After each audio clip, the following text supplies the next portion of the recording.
Can we just take a moment to appreciate Flashback Friday? Because we're back, the second Friday in a row where we're looking into the past.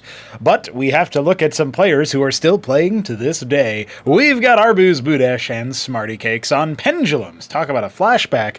We're talking about a map that has not been seen play for a very long time, but it is indeed a map by Veek7, my homie, my chromie. What's going on, guys? Cosmonarchy here.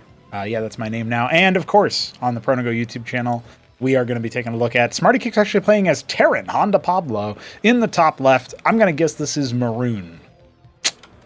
I still got it, boys. And ArbuzBudesh in the top right. I'm just going to guess this is standard old green. Whew, he's so good. Actually, I feel like of the greens in the game, regular green is probably the easiest one to spot. I don't think there's too many tones that look exactly like it. I know that there's stuff like... I know forest green, I think, is darker. Forest green is way more confusing to me. It looks way similar to a bunch of other colors. Anyway, this is indeed Pendulum. And we have some asteroid terrain over here with ArbuzBudesh scouting across with his scribe.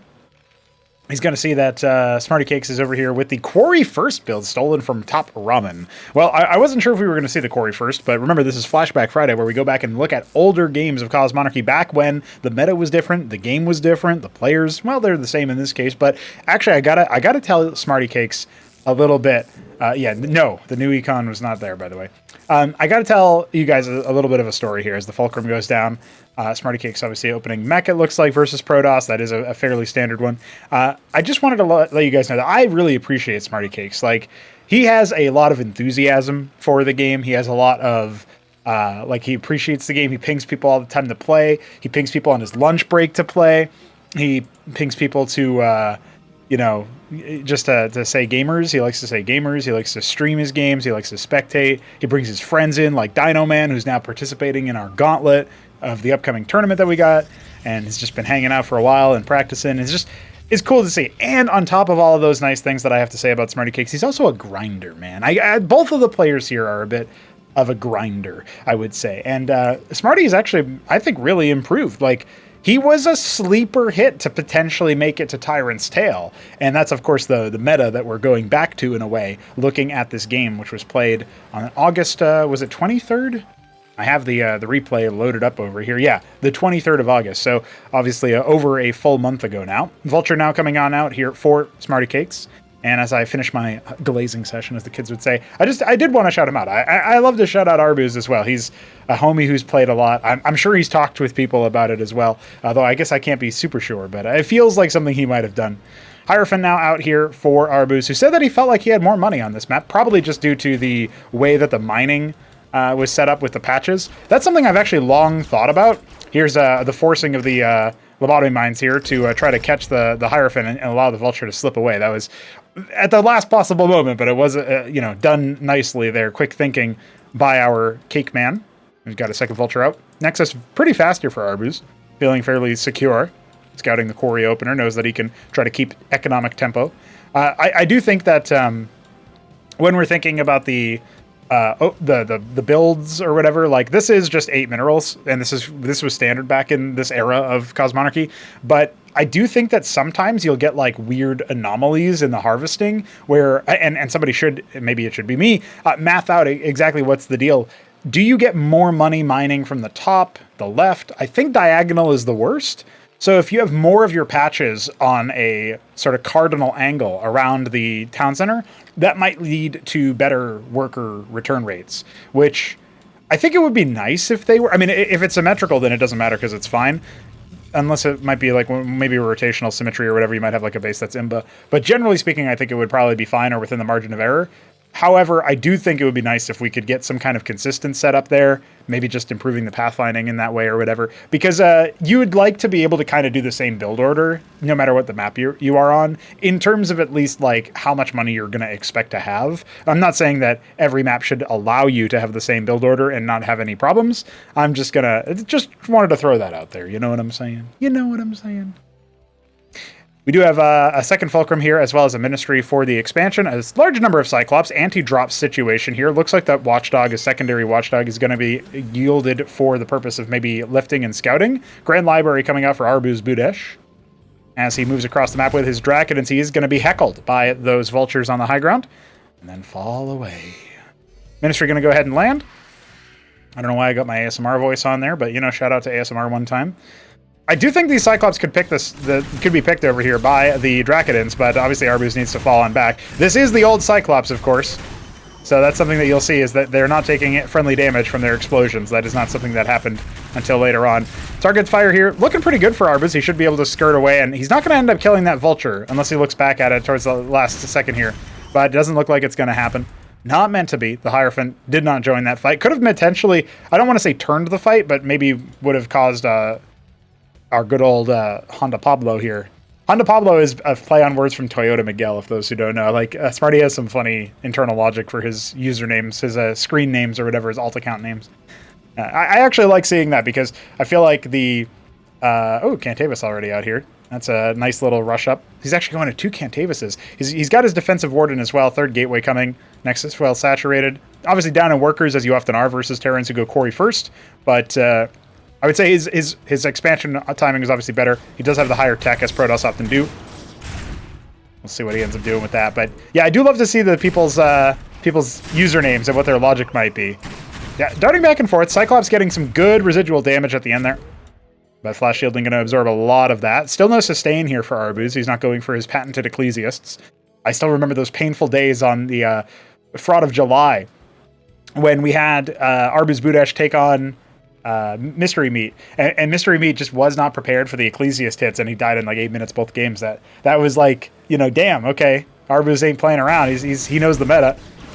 A couple of mech units going down here pretty much for free. The comp is just mono, it's pure Cyclops, and I'm looking at 4 extra Fulcrums being made, and I feel like maybe this is a game where Arbuz is going to be able to run away with it just based on the fact that he's got, you know, the tools necessary, right? He's put down a storm. There's a second Cantavis that was made. It looks like he's slowly moving across the map. Seeing a single Cantavis with no other escorts, nothing at all, does make me pine for the days where Terrans would make a lot of vultures.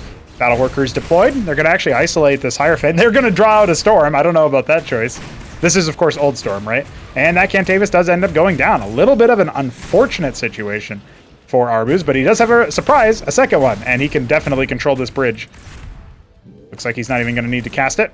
I think if you're worried about your enemy's units like moving out of the storm or what have you, it does read to me as something that might benefit you to not lose your Hierophant. The shields fall faster than you think, but it might benefit you more to just cast Hallucinate onto the area. Oh my god, Cantavis split the net. Oh no, it's going to get absolutely slapped. He triggered the mine with it, at the very least stunning most of those Cyclops, allowing his Draconids to get a little bit further into the fight, and now reinforcing with that macro cycle. I think it is a pretty big move. It looks like Phalanx has been deployed, so, well, Honda Pablo getting a new ride. SmrtyCakes not going to be interested in sticking it out on pure Cyclops for now. But the Cyclops on the ramp over here are going to help do a lot of damage, and the Phalanx needs to be focused down, but they're kind of just standing in the Cyclops fire. That wasn't great targeting from that Phalanx. Could have hit one of those more central Draconids, but looks like despite losing that siege tank there, we do have Mr. Pablo. I keep looking at the name, and it's the wrong name. It's not SmrtyCakes, you know what I'm saying? This is why, by the way, I tell you guys to sign up with your, like, put your username when you're signing up for a tournament, and I always make sure to use that username in the tournament game, because otherwise I will make those kinds of errors. But yeah, Mr. Pablo over here, he's having a hard time actually stabilizing with the... It's just back to straight Cyclops. There's one Phalanx coming. Does feel like maybe a couple of Goliaths would have helped hold. Oh my god, I can't believe that stray Cyclops got a kill. That's not what I expected. With the second Phalanx deployed, it does tell me that with Arbuz over here, I think we are in for a bit of a hold. He does have an Amaranth and a Herald coming. I don't think he ever made a third Cantavis, but he did secure a third base. So too did SmrtyCakes. I actually like that both of the players expanded towards the, like, basically towards their opponent, right? This being the sort of riskier natural to take relative to the safe base over here that kind of provokes airplay. I like that the dynamic of the match so far has been that sort of thing, because they both decided, I'm going to invest my early, efforts into not getting contained, and then I'm going to see if I can bust out later after, if I am contested or whatever, I can just always expand somewhere else, right? You keep that easy option for yourself. Now, this ministry is going to be forced to lift off. Not a lot of DPS that they miss out on, but, the Heralds and the Amaranths and such, they will add up there. Herald does end up going down. That's going to really heavily boost the attack speed of the Draconids, but I say that this is before it lasted an extra second and before it did 33% of attack speed instead of 25%. So a little bit rough there, and it looks like the Cyclops ball has reached critical mass. And that Phalanx is actually going to end up going down thanks to that Amaranth Shield Steal, but that is pretty much the only victory that Arbuz is going to find here. Besides the fact that, of course, he delayed access to the third base. He's forced a lodestone instead of a quarry, so the worker count, even though it's dead even right now, obviously favoring the Protoss, who is taking a fourth base at 3 o'clock. He did make an Argosy. He's, I'm not sure if he made anything with it yet. I wasn't paying too close attention. No, it doesn't look like he did, so it's been idle here for a little bit, and he's adding more Grand Libraries, some Rogue Galleries, trying to make sure he can fit all of that into his base. A pylon over here might help him out there or whatever, but nonetheless, he's got his Argosy. He's kind of sat on it for a while and decided not to make anything with it. A lot of minerals, not a lot of Vespene, and now the Cyclops are going to try to start storming the gates. You really do got to watch out for this. ArbuzBudesh trying to rally his forces in the middle, maybe do some heckling and tickling.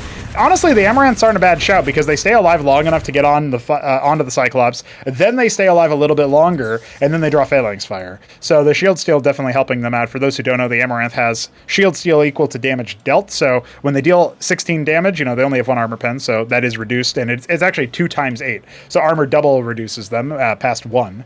So they'll deal 14 damage instead of 16 to a 2 armored target, for example. Now that one exists right now in this army. But if it's dealing 16 damage, then it's going to get 16 shields back, right? So that's just a level of power that you might not expect out of the unit. It can be pretty uncanny. I seem to recall us making it 50% shield steal instead of 100%, but either way, it's still pretty potent, you know? No, it looks like it was 100%, yeah. On this patch, Shield Steal also procced a significant boost in shield regeneration because it would short-circuit the flash shielding cooldown. So until they took damage after Shield Steal, they would also be regenerating. You can see here the Cyclops trying to angle after that Cantavis because SmrtyCakes knows that that is a very potent unit for holding the bridges, and it looks like he was able to pick that. The 2 Phalanxes over here, one of them very, very low. They will be closed off now, and that is going to be the end of the push for Smarty. He's trying to, you know, rally in some vultures and such, but he didn't end up laying any mines, so a little bit sloppy with his unit control in the sort of middle of that fight. He'll get a couple of extra units for his troubles, I guess, but this feels like still very cost-efficient for Arbuz, and Smarty never even looked to see if there were any idle workers there that he could pick at the 3 o'clock position. He's just kind of waypointing a lot of his Cyclops in, and he's going to have to try to correct that record. Still no 4th base on the way for him. He is dropping additional Fulcrums, of course, 3 more Fulcrums, why not? And adding additional Vultures and Cyclops to the mix. He's really sticking to this Tier 1 mech spam. You know, we're approaching the 13-minute mark or so, and I'm really wondering how long he can stay there. Arbuz, meanwhile, switching into, it looks like Atreus's. This is the version of the Atreus where they have the, they still move pretty slow, obviously, but they naturally will have some pretty good splash damage to units that are kind of clumped up, and it looks like the Cyclops clumps are a thing. This one just kind of lackadaisically walking through, and I guess there was one rally point that wasn't corrected. We did see an epigraph. This is the old epigraph with 8 weapon range and some pretty good single target DPS. However, it's worth pointing out they do not have the same passive that the Hierophant now has, Hierophant always had, but this particular unit now has. It looks like that one Cyclops just confused Arbuz a little bit, but now he's back and ready to go. And this army, like the Protoss army, will crush the Cyclops here if there's a good engagement taken. And actually, I'm looking at this. There's not really any splash right now with this composition. That Atreus getting caught in the middle, that is not an ideal position here, but I think Arbuz can kind of skirt around the edges. Couple of good stuns there, including ones onto his own units, but SmrtyCakes mostly going to be content with that. He's actually waypointing in additional chunks of Cyclops every rotation. He's trying to win with pure Cyclops right now. It's very interesting to me. One of the things I've seen about Smarty is that he can get into a really good grind, like a really good rhythm, if he just keeps his production the same. But when he has to switch his production out, there's always that big period of downtime. I know that exists for all Terrans, but I feel like this is the kind of situation where Terrans get into a rhythm. They just want to stay. Oh my god, he's added 3 more Fulcrums since I last looked. They're multiplying, and he just wants to keep making those. So we've got a bit of an amassment of epigraphs. Obviously, Arbuz has an ability to threaten a potential backstab, but there is a good entrenchment over here by SmrtyCakes, so I don't think that Arbuz is going to be able to break him. Not that he's really pressuring to do so, but I love the idea of him cutting off reinforcements. I know that not everybody who watches Cosmonarchy content or follows the game in general knows that much about StarCraft 1 pro play, but just to let you guys know, a very common maneuver that Protosses do versus Terran, besides trying to, do stuff like this where they threaten the expansions and stuff, this is actually going to hurt Smarty a little bit here. They often will try to cut off reinforcements when a push is ongoing. Say they have a bunch of Dragoons out on the map, they can use those to snipe reinforcements, and even if they can't break the main army, which it didn't look like Arbuz could do with his army that was out on the map, he could still affect change in a positive way. Now the workers are kind of leading Arbuz on a little bit of a wild goose chase towards that southern area by 6 o'clock, and now his army's about to get backed into a corner if he doesn't really try to commit. Oh my god, look at the mech units, dude. Like, there are so many mech units right now. Meanwhile, Arbuz moving out into that sort of central north expansion. Maybe he can try to pressure the rest of the Terran base. If he needs to keep some of these units alive, I would think, so that he can really heavily punish the workers. Oh my god, what a great migration. Right? That's basically what I'm seeing here. The epigraph's actually posing a somewhat significant threat. What do the Cyclops actually do against that? They can overwhelm it if they go after it, but it doesn't actually look like Smarty wants to do that. Looks like the Masons will eventually get cleaned up. They will end up scouting the bottom right, and a couple of vultures are going to come in here. If they can get away from that warden, they can start really heavily, more than a couple of vultures. This is transferring a significant amount of the army from ArbuzBudesh down into that territory if he wants to clean it up. And now the Goliaths are coming out. This is before they got their Gatling guns, but they're still got to be damn good at clearing out the epigraphs that were absolutely waylaid into that area. Look at all the scribe corpses. Arbuz not evacuating that 3 o'clock position fast enough. So on two different fronts, SmrtyCakes has gone from losing tempo on an expansion to being able to clear out one half of the Protoss army, discover where the Protoss was expanding to, and shut down mining in one of the areas. He still has vultures behind that mineral line at 3 o'clock while we're watching this battle unfold. It's not looking too hot for the Protoss, but, of course, attacking into the enemy, especially when they have the Demiurge, that feels like it's going to be very, very difficult to clear out. And look at that. The Dracodon will finally kill. 12-kill Dracodon, by the way, has dealt 762 damage. We love to see it. And this force going to get cleaned up as well, revealing the presence of that Demiurge. Now, we do have another expansion being dropped. We actually have 2 treasuries in the sort of mid-left of the map. And we've got SmrtyCakes doing his best to see what he can make happen over here. The Amaranth's going to get a little bit of a tankiness, but eventually get absolutely shellacked. And now the cliff advantage is going to allow Arbuz to potentially be pushed back here, right? It's potentially going to be the nail in the coffin for his Demiurge if he's not careful. Now, a couple more epigraphs come out. The Demiurge is very potent at trying to take control of the enemy base, or the enemy forces, if the Demiurge can get close enough, but it looks like it was clicked away. I don't know if it was intentional or not, but he's gone fishing. He's gone somewhere else. There's 2 more down here on the low ground, and that's where the Goliaths can really use that cliff advantage to outrange them, stay out of range of their passive. They are going to focus down those epigraphs. It does look like this force will eventually be cleaned. There is a single phalanx. No, do not hug the Demiurge. It is not for hugging. Oh no, that effect over there that's sparking on top of the units, that is going to give the forces over to a Demiurge. I say that, however, it looks like, I'm not so sure. It looks like maybe SmrtyCakes is going to clear that out. There's a single Mason over there, but as funny as that is, I'm not sure that that's going to be, oh my god, particularly impactful. Yeah, Smarty should be able to clear that up here. Looks like he's going to maybe try to focus down that last Demiurge, and that is going to be kaput. Oh, the Mason lives at 3 health. No way. Are we actually going to see the dream? Let's see. ArbuzBudesh is backed into a bit of a corner here. The phalanx composition, well, the single phalanx in this composition is definitely going to help siege. It looks like Smarty doesn't want to conserve his forces, though. He just wants to see how much damage he can actually do in this situation. And a Demiurge is going to come in to squash that anyway. We do have a Fulcrum being made. That's a bold choice. If I had a stolen Mason, I would first and foremost be thinking about how I need to preserve it, and so allow it to multiply, and so I'm gonna go for, silly stuff, like I'm gonna build a treasury so I can make a quarry somewhere, you know what I mean? But you know what? Oh my god, what a deadly mine. That mine was absolute disaster for SmrtyCakes. I mean, I don't know if he would have been able to... I think he would have been able to kill the Demiurge, but I'm not really 100% sure. Now we've got a stolen Phalanx. We've got a couple of other stolen units. The Demiurge is not close enough to actually take control of them, so after the effect times out, they should actually blow up here. Oh, no, I guess they were already taken over. Oh, that's what happened. So the overlay that sparked over there was actually because of the presence of the spider mine, the lobotomy mine. Because when you're when you have that nearby aspect there, it's like, oh, shit, I've got my units in the presence of enemies, and when you're in the presence of enemies, you deal, you move faster, right? And so the mines were tripping that overlay to indicate that. All right, well, in the meanwhile, it looks like Arbuz has put an Amaranth or kept an Amaranth over here at that 9 o'clock position. That's going to have to get cleared out. Now it looks like SmrtyCakes is going to be collapsing into the middle of the map here.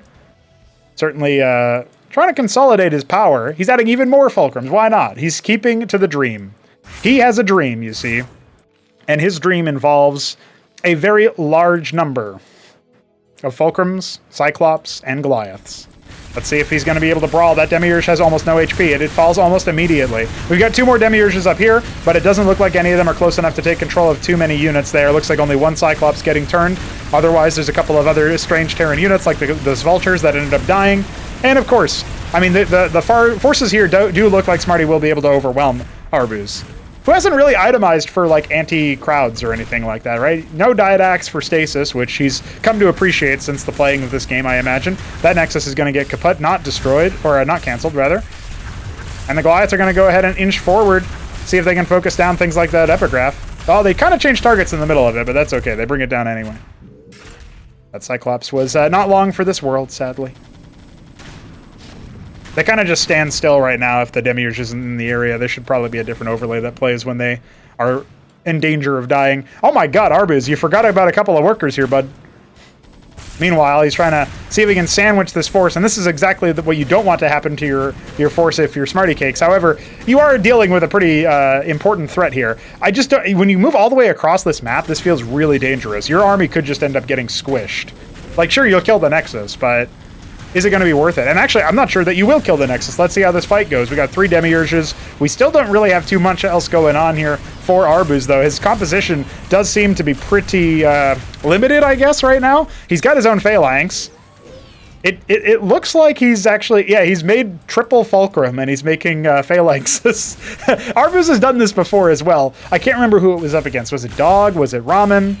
Whoever, maybe it was Shambler when Shambler was playing Terran. Either way, it did happen a few times where he's gotten the opportunity. It might have been versus Hit 'em Up, actually. He's gotten the opportunity to steal enemy tech and start using it. So for those who don't know, when you steal a unit in Cosmonarchy, it has some kind of buff/debuff that makes it a mixed bag.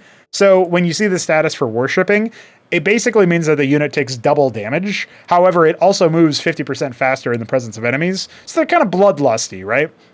That's how you can think about it. But they're also a lot more vulnerable, a lot more expendable. So that's just one of, excuse me, one of those situations where you got to watch out for what you're going to get, because sure, you might have stolen enemy tech, but it's never going to be a straightforward enemy tech. It's going to be fundamentally changed in some way that hopefully makes it easier for you to make things happen. And that also will apply to any sort of tech that's stolen by, like if you steal an enemy scribe in PvP, then that will also happen to their units as well. So that's kind of an interesting aspect of it.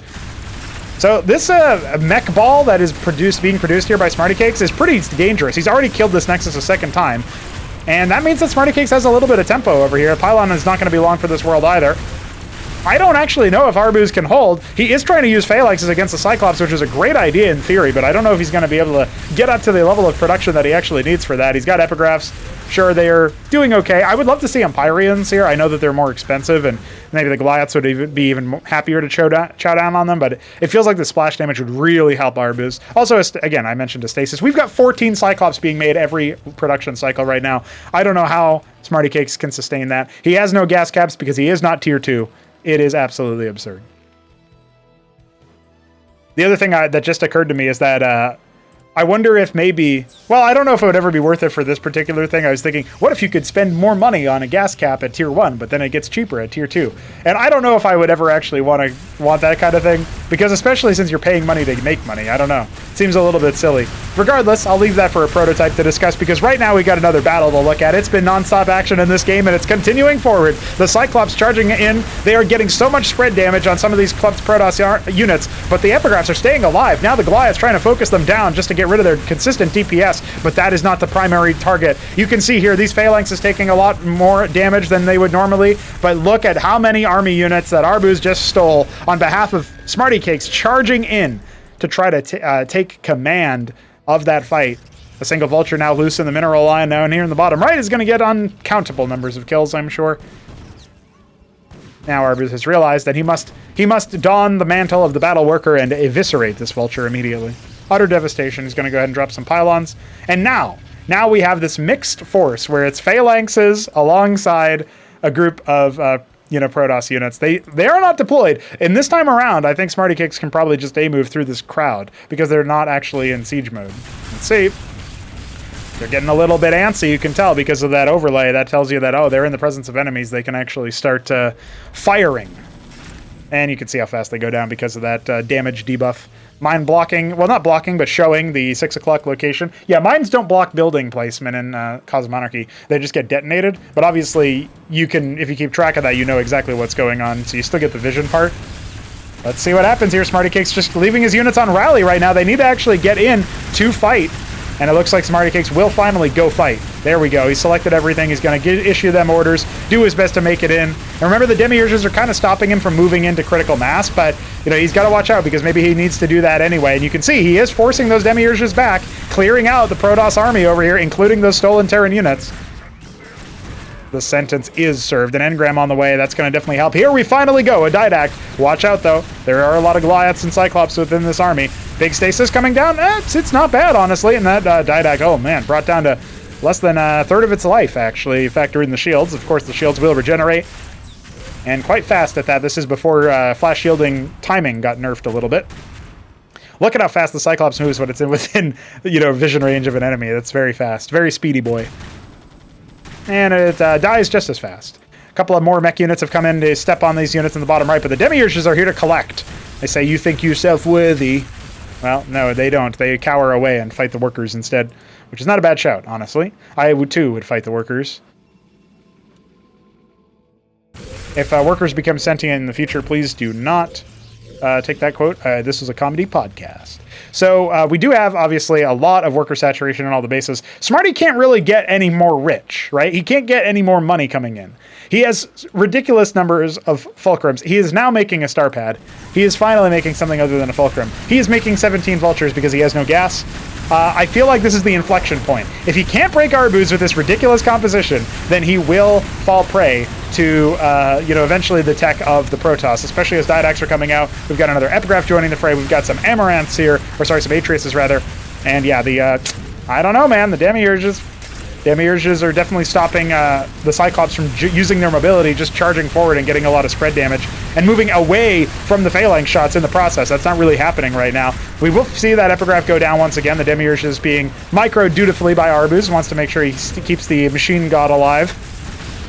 But it looks like he's going to be able to clear just about everything. And only 2 phalanxes here for SmrtyCakes means that Arbuz is definitely going to be able to make things happen a lot better. And the Vultures, they are almost immediately turned by the Demiurges anyway, because of the fact that, oh man, Smarty's getting clogged up over here. There we go. A nice deployment of those phalanxes is going to allow a couple of these Demiurges to go absolutely haywire. But look, they stole so many of the Vultures, they've converted the front line. And now the Didact inches closer to victory. Is Arbuz actually going to turn this around? He's got 3k minerals in the bank. Could certainly use his money a little bit better than he's doing right now. And look at that. The Didact goes down, but not before a nice 8-second long stasis. Yes, I said 8 seconds, not a million seconds. Yep, there it is. Just in the nick of time. I do think that based on what I'm seeing from Arbuz, I like the idea of going for oh, he's got a 4th fulcrum up here. I like the idea of going for the phalanxes. It is a kind of a gas sink, though. And remember, Arbuz has access to other technology he could be making. Like, there's almost 50 units per race, over 50 for the Terran, almost 50 for the other guys. Like, you have a lot of tech. So even though we've probably, if you have never seen Cosmonarchy before and you're looking at this like, damn, that's a lot of units they're making. Yeah, well, listen, there's like way more than that, and we've only seen a small fraction, particularly from SmrtyCakes, who is only making, the only unit he hasn't made out of the Fulcrum and Palladium combo is the Madrigal. He's made the other 3 units, the flat 3 units that you get normally, and then he's made, obviously, the Phalanx. So there is the Madrigal out there. There's also another add-on with 2 other units that you can make out of the Fulcrum. So he's not the most compositionally diverse man, but he is adding a lot more phalanxes to the army, and it is serving him well. You just have to watch out for this front line, and it's falling so fast. I think he needs maybe a tad more vultures, because the phalanxes are shutting down the Demiurges really nicely. In fact, a couple more salvos will go very, very nicely here for SmrtyCakes if those Demiurges were to overstep their bounds. But now he needs a little bit more on the Goliath side, right? Because the Epigraphs are coming out. Obviously, the Cyclops just gets splattered by the splash damage of the Phalanx. It's not even close. And despite the fact that obviously those Phalanxes take extra damage, so you can afford to jump forward with stuff like the Cyclops, it still really feels bad to lose so many units. But you know what? I guess technically he's got the cost efficiency now. It's a total split map scenario. No raids have happened over here. That's a depleted base anyway. The star pad, what's it been making? Ant seals. Okay, that's what we're going to see out of SmrtyCakes. He's going to be spending more of his Vespene on not teching up. He refuses to leave tier 1. There are 3 tiers in the game. Oh my god, we got back just in time to see a million Cyclops die. The Phalanx is just shellacking Arbuz's foe. SmrtyCakes not really able to get inch anywhere close. This has turned into a pseudo TVT. This is the weirdest, strangest looking TVT I've ever seen. I can hardly believe it, but those Demiurges, they can hardly believe it either. They're dead. Those were expensive losses. We still have 2 more to replace the ones that just fell. Here comes an Ant Seal for some minor protection there. We'll see what more SmrtyCakes can manage as he tries his best to just hold his ground. The Zealot's coming out to draw that Phalanx fire, but the Amaranth goes down, the Atreus goes down, the Demiurges have already gone to half health in the case of one. Well, I guess less than half, actually. And some Cyclops. Remember, if these units actually get on top of the Phalanxes, they're as good as dead. They do not have that much durability. Like, if we had more control over the game state, we would just make it so that they had half health or something, but just as a easier way to tell that what was going on there. Oh, there you go. Cyclops moving a little bit further forward. Antseal just trying to protect a couple of units here and there. We'll end up getting focused down, but not to worry. There's another one, and it's immediately lost all of its shields. Demir just crack-a-lacking over here, getting a lot of units dead. That's not where the Phalanxes from Smarty are focused on. They're a little bit out of range. Now the Epigraph's coming in. This is just a non-stop duel. They've handshake decided they will only go through the middle of the map. That's the only way there is to win. And you know what? I'm here for it. It's a 30-minute banger slugfest. We just get banger after banger on Flashback Friday. I guess that's just the way it's going to be. Demiurges, we got 4 of them. Good number of Phalanxes built up now. This is really hard to attack into. Again, this is the most bizarre and, I guess, bloody TVT I've seen. I got to tell you guys. Now, we have some very interesting mirror matchups, but this one is a little bit different as the Demiurges coming on in. More and more Phalanxes inching forward for Arbuz. This is the most he's played Terran in his life, I guarantee you. I don't think he plays Terran normally. Is he going to actually break Smarty is the question. I mean, the bases are starting to get depleted. Maybe that depletion adding up a little bit. Nobody's been able to take the center bases. Nobody has dared. The middle is not for harvesting. The middle is for fighting. Can't you guys see? Vulture's trying to get in and see if they can pick those Phalanxes, but they just get converted to mindless servants of the machine god. Zealots descending upon them with as long as the Vagrants are there to support them. I think Arbuz will finally break Smarty. I don't think there's any way for our Terran homie to stay alive. Arbuz has assimilated the best of the Terran arsenal. It's just the Phalanx. He should make 1 Cyclops at the end just to be like, I guess he's stolen enough of them by now. Yeah, this looks like the just about the beginning of the end. SmrtyCakes is losing the tug of war. This UMS map is coming to a close with Arbuz being victorious. What a bizarre game, but honestly, it brings a smile to my face to know that this kind of game can happen in Cosmonarchy, a game that I made, along with the help of many others, including the community itself, of course. We built this, you guys understand. A game like this can happen.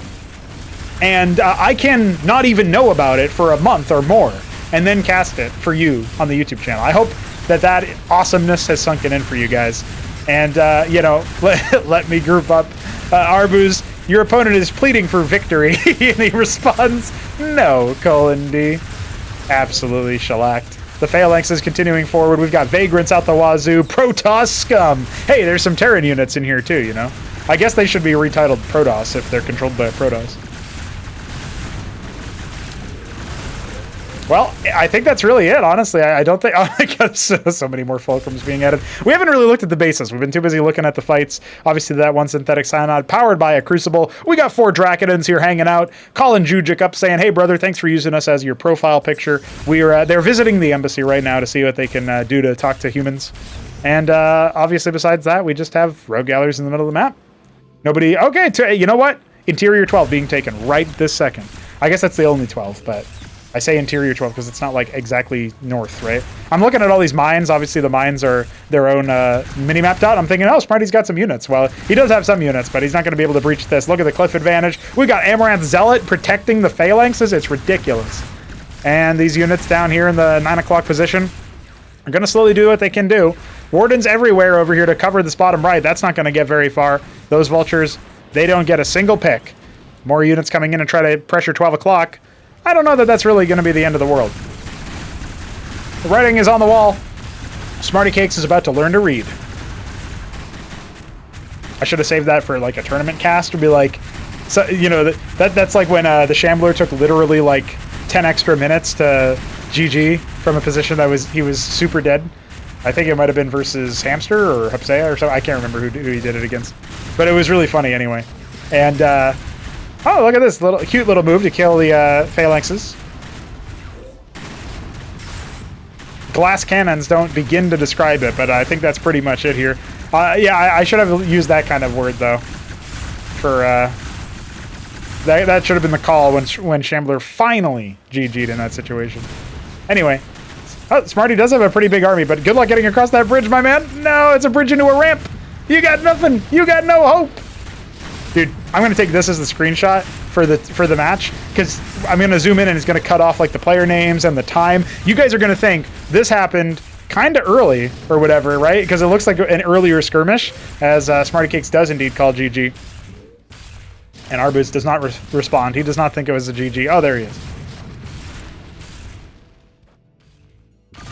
Okay, I was really confused by that. But you know, like, think about it, right? Yeah, that looks like somehow they got phalanxes in the early game. No, that was 35 minutes into the recording, my man. All right, boys, that is pretty much the end of our game. Flashback Friday has come and gone. What a banger. Smarty was talking about that game for a while, so I knew it must have been good. I thought he would have won, actually, but no, I guess he won in spirit. He made the most Cyclops. He might not have made the most Phalanxes. I think Arbuz might have outdone him there. That is a wild game.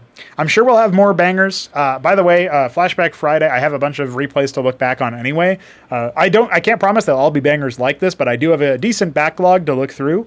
And, you know, who knows how far back we'll actually go. We might keep the remit to a little bit, like, you know, just to let you guys know, like, the candidates I have date back to, like, June?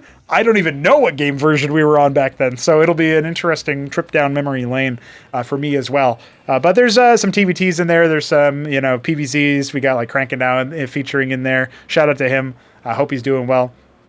And of course, we've got, like, I think there was like a 2v2 in there or something as well that might get cast at some point. But anyway, that is all I have for you guys today. I just wanted to let you guys know what was on the docket. That was the only game that I had specifically, ironed out knowing I was going to cast. So we'll peruse the depths and go back there. But besides that, I hope you guys have a great day. And we will be back with more Cosmonarchy very soon. GG.